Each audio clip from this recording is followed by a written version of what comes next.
Let me call another friend. You won't believe, he's so dear, and he traveled yesterday from. Every evening I used to be together with RCP. Every evening, revising chapters on general studies, in the days that, the history, science, technology. Significant day, not because a book, I wrote something and a book got published, to share something which is definitely coming in the category of creativity. It seems I am back with you for another stint in life, and it's a great gift of providence for me, and I am thankful to the cosmic force that regulates our destiny. When you are here with me together today, you know, there are 6 lines in Hindi which are my favorite lines, which I often recite. I know some of you must have heard from me. I would like to recite those for you. Because many of you, all of you are dear friends. With all of you I have connected in different ways at different stages in life. Be sure about this. So all of you are precious to me. But there are many of you to whom I don't go, to whom I don't speak for years. That doesn't matter. So those 6 lines are like this. मैं उसके घर नहीं जाता, वो मेरे घर नहीं आता. मैं उसके घर नहीं जाता, वो मेरे घर नहीं आता. इन एहतियातों से लेकिन ताल्लुक मर नहीं जाता. मैं उसके घर नहीं जाता, वो मेरे घर नहीं आता. इन एहतियातों से लेकिन ताल्लुक मर नहीं जाता. बुरे हैं अच्छे हैं जैसे भी हैं, बुरे हैं अच्छे हैं जैसे भी हैं, किसी को साथ दुनिया से कोई लेकर नहीं जाता. वैसे तो खुले हैं और भी कई दर इसी शहर में. वैसे तो खुले हैं और भी कई दर इसी शहर में. तुम ही बताओ कहाँ जाता अगर मैं लौट के घर नहीं जाता. Let me now briefly talk about the books. Let me talk about this book called Avyakta first. Well, let me frankly tell you, I have no illusions that I am any poet. No, I am not. Poets are very creative people. They say with things with depth, but yes, there are emotions, there are feelings, which I have been always conscious of. And since from childhood, I have been a little more interested than others in languages, be it English, be it Hindi, be it Sanskrit, or even a bit of Urdu. So therefore, what I used to do is, right from my class 7 or 8, Bhaiya would know, whenever I used to see something good, even if I was not able to understand 100% of it, although I was a bright student of science, for which all this required extra time, I used to jot down. Now those few lines were lying in my different almirahs and drawers here and there. So one fine morning when I told my wife, Mridula, कि देखो इसको I am thinking of publishing it, and its caption should be something like this, living again. Then later we found that it had a copyright issue. Somebody had published a book with this caption. So I had made it and living again. So that there is no copyright issue. So those lines got compiled, lying in my drawers and almirahs, and Avyakta is a result of that. Now, as I told you, I have no illusions that I am a poet. And I must also frankly tell you, while compiling these lines, here and there, I have borrowed some lines from others also. I have made these issues of originality and creativity very clear in the preface of this book, which I have captioned Kuch Baatein. So therefore, what I would request is, whenever you have time or you have will to go through this, please go through Kuch Baatein first. Therein I have clarified all issues about originality and creativity. That's all about Avyakta. And living again definitely has been an attempt by me to pen down thoughts and emotions recollected in the tranquility of convalescence from the dreaded haemorrhagic stroke. I would like to share that what acted as the trigger for that.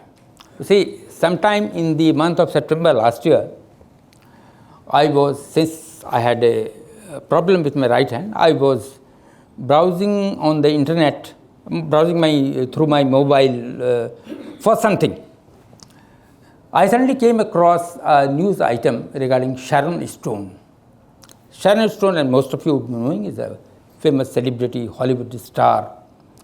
And as a young man, I had seen her movie, The Basic Instinct, 1992 movie in 1995 when I had come to Delhi on posting. And I saw it in Chanakya Theatre along with some friends. I don't remember. It was probably Rajiv Gauba, somebody. With 3-4 of us, and all of us enjoyed the movie.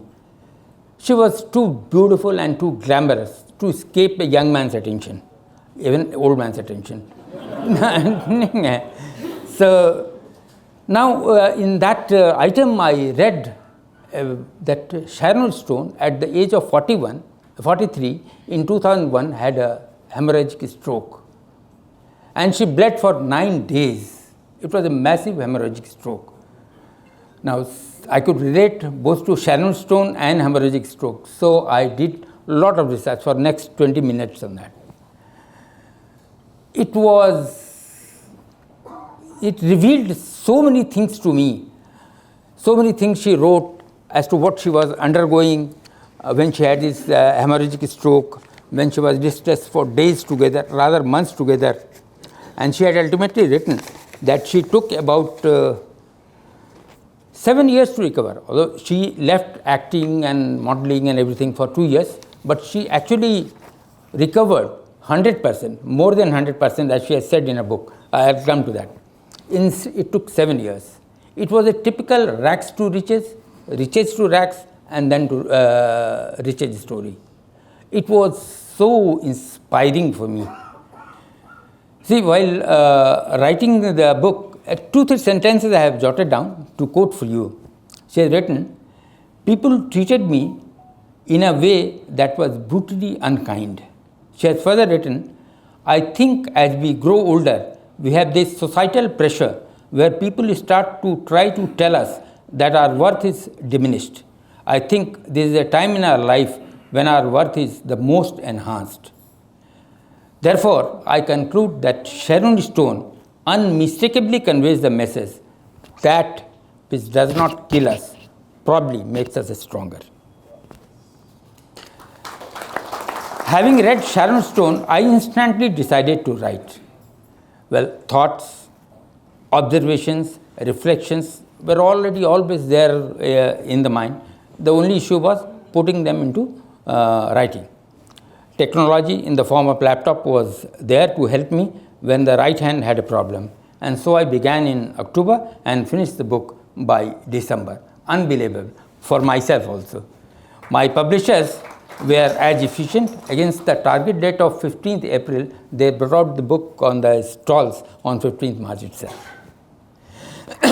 Well, the book has been in most of the hands by now, so you must have read it, and you are so intellectually superior that I did not comment on what is there inside. But briefly, the book is like this. Well, I tried that And Living Again does not remain a memoir. So I tried that it assumes the character of an autofiction. Autofiction, a memoir tells you what has happened. But an autofiction, on the other hand, brings the reader inside what has happened. This is the definition of an autofiction, which an author called Catherine, which a literature and novelist, Catherine Cassett, she has given in 2012. And to ensure that the book assumes the character of a total book, complete book, I added 3 chapters in that, on which I have thoughts, on which I have fought, argued, discussed with my colleagues and friends in the IAS, in the IRS, so many times. I added 3 chapters. One is on IRS. I was a part of IRS for the 35 years. One is on IAS and other services. And one is connected with doctors, after all. My wife is a doctor. In my family, there are so many doctors on medical profession. So that just to ensure that the book assumes the character of a total book, and it's not a pure memoir or anything. Some people get bored by that. Now, the contents of the book are duly described on the back cover of the book. The book basically chronicles the story of escaping to life from a near-death experience caused by the stroke. It's about a strong will to survive and live life again. To that extent, it is a book for the survivors and for those who want to live stronger after an unprecedented and unexpected adversity. I have also reflected on the IRS, as I said, on the IAS and other civil services and medical profession. At an emotional level, the book enumerates the bliss flowing from a loving spouse. It also reflects on the substantial impact of a nurturing father. It also conveys heartfelt gratitude to those who stay with you in difficult moments of life.